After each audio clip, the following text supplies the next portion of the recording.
The Vetanya Bison is an electric bike designed to carry stuff. Food, plants, beer, kids. You can carry a ton of stuff on this bike. It's got a 750 watt geared hub motor with over 88 Newton meters of torque.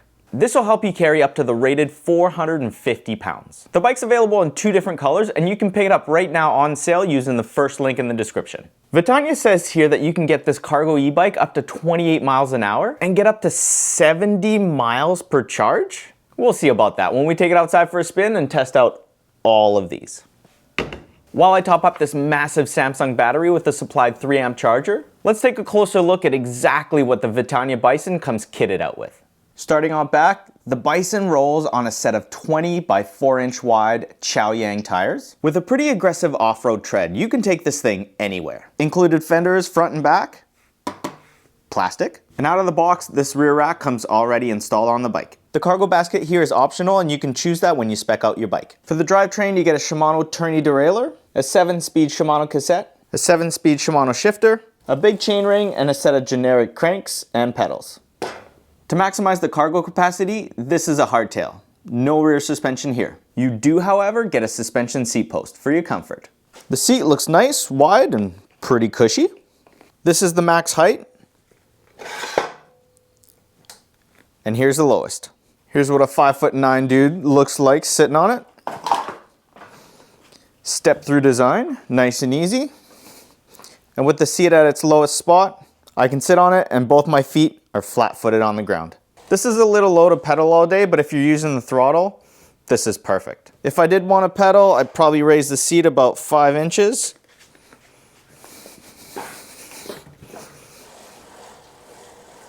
And get much better reach out of my legs. Up front, you get a nice matte black suspension fork with preload and a lockout. Here's what the front fender looks like.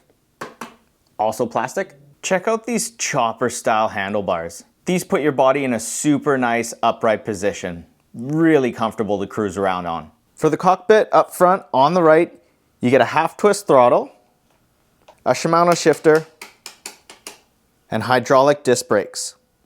And on the left, you get a matching rubber grip, your remote with the power and mode button, up and down arrows for your pedal assist modes, and a remote here to turn on your lights and horn. And here's the beautiful big center mounted display. Let's turn it on.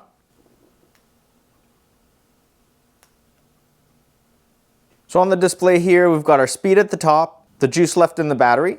We've got 1, 2, 3 different pedal assist modes. And if we cycle through the M button here, we've got our odometer, trip, voltage left in the battery, the current that you're using out of the battery, and the time that the bike's been on. Let's see what the horn sounds like. Here's what the front headlight looks like. Not the biggest or brightest light I've ever seen, but it does the trick. And when you turn on the lights, you also get a rear tail light. This is on, this is off, brake application, on, brake application. Taking a look at the brakes, they are hydraulic, unbranded, and the rotors are 160 millimeters, front and back. The bike does have an option for a front mounted rack. Here's where it attaches to the bike. Here's where you unlock the battery to take it out of the frame. And if you don't want to take the battery out of the frame, here's the port to charge the battery while it's in the bike.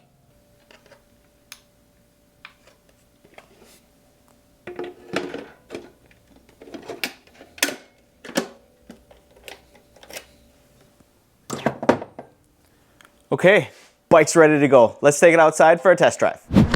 All right, boys and girls, we are aboard the Vetanya Bison today for its maiden voyage. Let's see what kind of speed we can get downhill.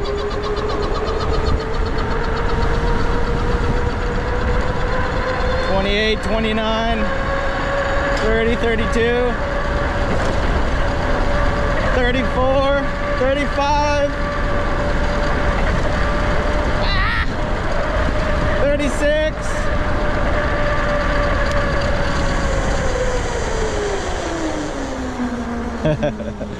Since we got a full battery, it's time for the hill climb. There's my fire hydrant. I've got a 15% grade hill up ahead of me.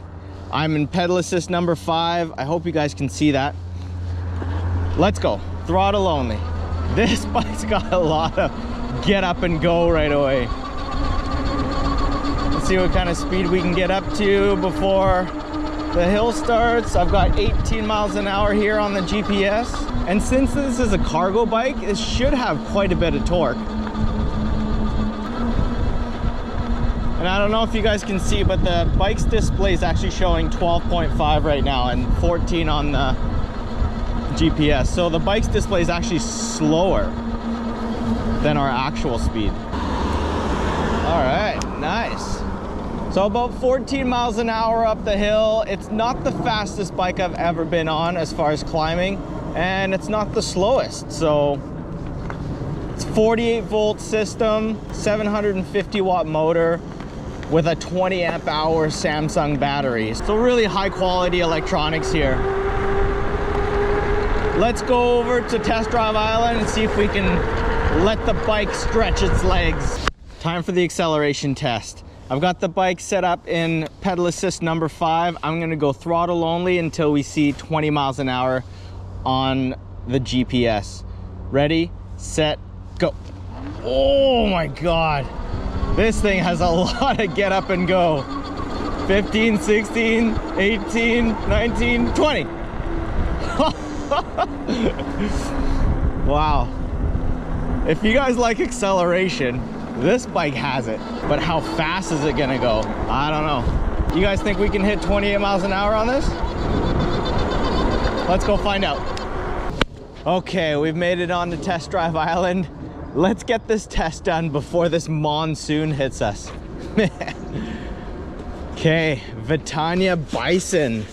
Let's see what you've got. So let's test the pedal assist modes. So pedal assist number 1. Wow, right up there. 13 miles an hour. 14 miles and 15 miles an hour on the GPS. Pedal assist number 2.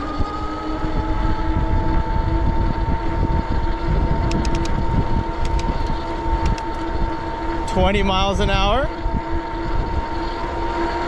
Pedal assist number 3. 25 miles an hour. Number 4. I'm ghost pedaling this thing like crazy. 28 miles an hour in number 4. And number 5.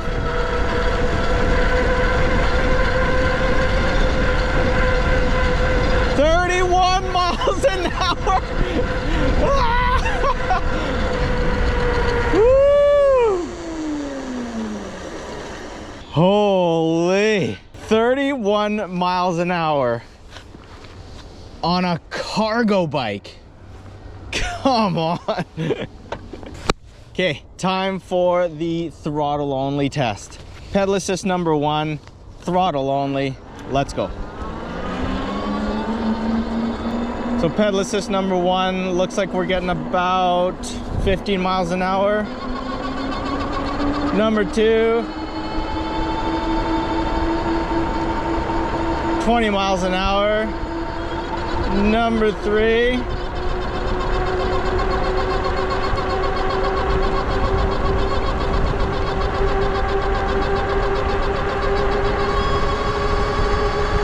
25 miles an hour.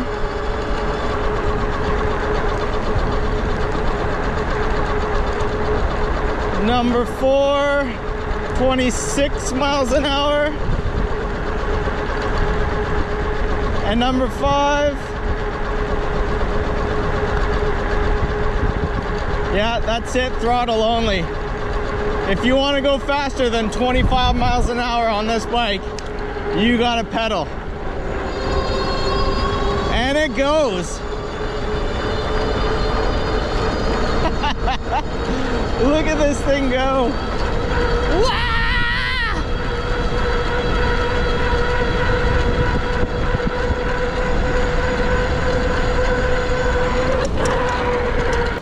All right, let's see if we can get onto the beach with this thing. Man, I don't know what happened to our sun today. It was a beautiful bluebird sky this morning, and now we've got rain. So I'm gonna do my best to wipe off the lens on the GoPro once in a while. And I'm sorry if you get a big drop of water on the lens, but that's how she goes sometimes.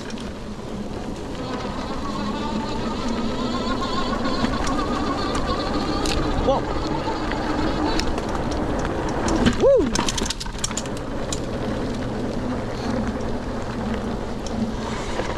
Okay, pedal assist number 5. Let's see if we can make our way around the beach and back out. Let's go. Whoa. Man, this bike has a ton of acceleration. Oh.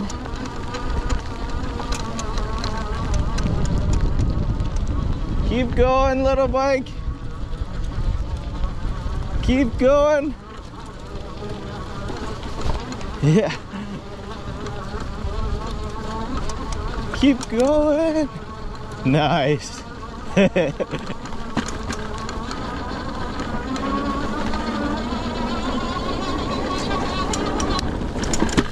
Woo! Time to test the brakes. There's where I want to stop by. It's about 20 feet to this marker. This is where I'm gonna slam on the brakes, and hopefully the Vetanya Bison stops before the 20-foot marker. Let's go back and get some speed. See if we can get this bike up to about 28 miles an hour and then slam on the brakes. Let's turn around here and let's go.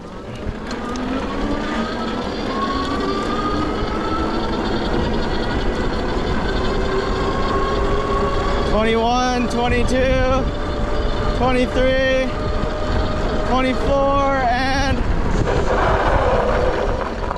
oh, yeah. Nice. Still got about 4 feet to spare. It's not the best braking performance I've ever seen, but they're no name brand hydraulic disc brakes. These rotors look pretty small too, are they? Yeah, they're only 160 mil, but still got the job done. Check. So now that the rain's gone, let's talk a little bit about ride quality, shall we? First and foremost, the contact points. The grips, I'm not a huge fan of. They're not that grippy. You know, I've got gloves on and I'm still sliding all over the place. They're really, really stiff plastic and they're built into the throttle. So replacing these is gonna be quite the job actually. They're not lock on, so you probably have to get a compressor or something to slide these off. I don't know. The pedals are super slippery.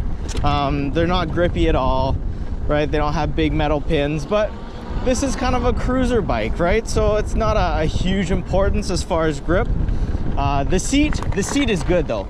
The seat is nice and wide, super cushy. I really like the seat. And, ooh, it's got a suspension seat post. So this frame is built to carry a lot of weight, right? Especially out back. So the rack is bolted onto the frame. It's a hardtail frame, so there's no movement back here. Everything is designed here to hold the weight of your cargo. So the only way to get extra comfort for your rear end is right here with the suspension seat post. And then for the rest, this is a first for me to get this high a rise and nice short stem. This feels like you're riding a chopper, right? It's really comfortable actually. I really enjoy this seating position. It's nice and low, it's upright. I can look around, enjoy the view, enjoy the ride. There's no weight on my arms. I'm just holding on to the bars and steering the bike. Absolutely love this. Now for handling, this bike has 20-inch wheels, right? So the bike is actually fairly long, but it doesn't feel that long. The 20-inch wheels make it super nimble and really, really easy to maneuver. The other thing that helps this out is that it doesn't have a big triple crown fork to bump into the frame. You can get full range of motion with this. So if you're going around those gates in and out of bike paths and things like that, or around barriers, or if you're going to be using this bike for deliveries downtown and you're going to be, you know, weaving through traffic, this is what you want. You want a bike that handles very, very well, and this bike does. And for suspension, I touched on the suspension seat post a little bit out back. I mean, it does the job to take a little bit of the bumps out, but it's not like having a rear shock, but it's better than nothing. And then up front, the suspension fork actually feels really good. I have it set to the highest amount of preload right now.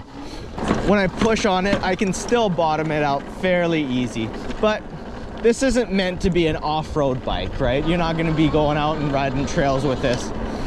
Might do the occasional gravel path or things like that, but this is not designed to ride off-road. For comfort though, right? If I'm riding in the grass, the suspension fork is doing exactly what it's supposed to. It's tracking the ground and it's taking away all the bumps to my hands, which is great. So all in all, the Vetanya Bison is a really comfortable bike to sit on and just to ride. You get a huge battery, very strong motor, no complaints there.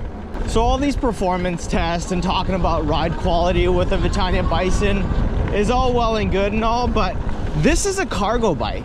Let's go find out how good it is at carrying cargo. Look at this setup. Now, if this isn't the ultimate in cargo carrying capacity, I don't know what is. Let's go do a grocery run.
Still does 28 miles an hour hauling cargo. So $1 million question. Who is the Vetanya Bison really for? Well, this might be kind of a surprise to you, but this bike's gonna be for someone who wants to carry a lot of cargo. Also carry a lot of cargo in tight areas. So if you're gonna be doing deliveries in an urban area, if you're gonna be going between cars, if you're gonna go in and out of bike paths and gates and things like that, it's a really well handling bike. So I think it would really do well in places like that. Also, if you need to do deliveries very fast, right? This bike goes 31 miles an hour when you pedal it. So that's a lot faster than some of the other bikes out there. The other person that this bike might fit is someone that loves to go on long bike rides with their family, right? The type of bike rides where you need to carry maybe a few jackets or maybe a picnic. The basket in the back is going to be perfect for that. So if you guys want to check out more about the Vetanya Bison, the first link in the description will take you right to their website. It'll guarantee you the best price. And if I can get my hands on any discount codes to save you a little bit of extra cash, it'll be right underneath the link. So do not forget to use it. And if the Vetanya Bison is not the bike for you, that's okay. Maybe the bike in this video will be more what you're looking for. I'll see you there.